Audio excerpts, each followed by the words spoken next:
നമ്മൾ റെഡി ആയിട്ട് പോകുന്നത് നാട്ടിൽ നിന്ന് വന്നിട്ടുള്ള ഒരു സ്പെഷ്യൽ പാക്കേജ് കളക്ട് ചെയ്യാൻ വേണ്ടിയിട്ടാണ്. അപ്പോൾ DHL വഴിയാണ് വന്നിട്ടുണ്ടായിരുന്നത്. ബട്ട് ഞാനിവിടെ ഇല്ലാത്തത് കാരണം അവരത് റിട്ടേൺ അടിച്ചിന്. അപ്പോൾ നമുക്കത് ഡയറക്റ്റ് പോയിട്ട് കളക്ട് ചെയ്യണം. നമ്മൾ പോകുന്ന വഴിയിൽ കണ്ട ഒരു ആപ്പിളിന്റെ മരാന്ന്. അപ്പോൾ ഞാൻ ജസ്റ്റ് ഒന്ന് പൊട്ടിച്ചു നോക്കി, വലുതാകത്തോണ്ടാന്ന് തോന്നുന്നു ഒരു കറയും പുളിപ്പും കൂടിയിട്ടുള്ള ഒരു ടേസ്റ്റ് ആയിന്.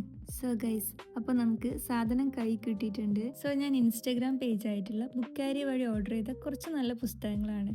ഞാനിങ്ങനെ കുറേ നാളായി വായിക്കാൻ ആഗ്രഹിച്ച് കാട്ടിലൊക്കെ ഇട്ട് വെച്ച് എൻ്റെ കുറച്ച് ഫേവറേറ്റ് ഓതേഴ്സിൻ്റെ നല്ല കുറേ പുസ്തകങ്ങളാണ്. ഈ ഒരു പുസ്തകങ്ങളുടെ കൂട്ടത്തിൽ ഇവർ നമുക്ക് കുറച്ച് സർപ്രൈസസ് വെച്ചിട്ടുണ്ടായിരുന്നു. അപ്പോൾ ആദ്യത്തേത് ഈ ഒരു 2 ക്യൂട്ടായിട്ടുള്ള ബുക്ക് മാർക്സ് ആയിരുന്നു. ഞാൻ ഇത്തവണ മലയാളത്തിലെ കുറച്ച് ക്ലാസിക് ബുക്സ് ആയിരുന്നു ഓർഡർ ചെയ്തിട്ടുണ്ടായിരുന്നത്. വിലാപയാത്ര, ഇരുട്ടിന്റെ ആത്മാവ്, നിന്റെ ഓർമ്മയ്ക്ക്, വാരണാസി എന്നിങ്ങനെ MTയുടെ 4 ബുക്കും, പിന്നെ മാധവിക്കുട്ടിയുടെ നഷ്ടപ്പെട്ട നീലാംബരിയും, പിന്നെ M മുകുന്ദന്റെ ഈ ഒരു ആകാശത്തിന് ചുവട്ടിൽ എന്ന് പറഞ്ഞിട്ടുള്ള ബുക്കിനെ കുറിച്ച് ഞാൻ കുറേ റിവ്യൂസ് വായിച്ചിരുന്നു. അപ്പോൾ അതും ഓർഡർ ചെയ്തിട്ടുണ്ടായി.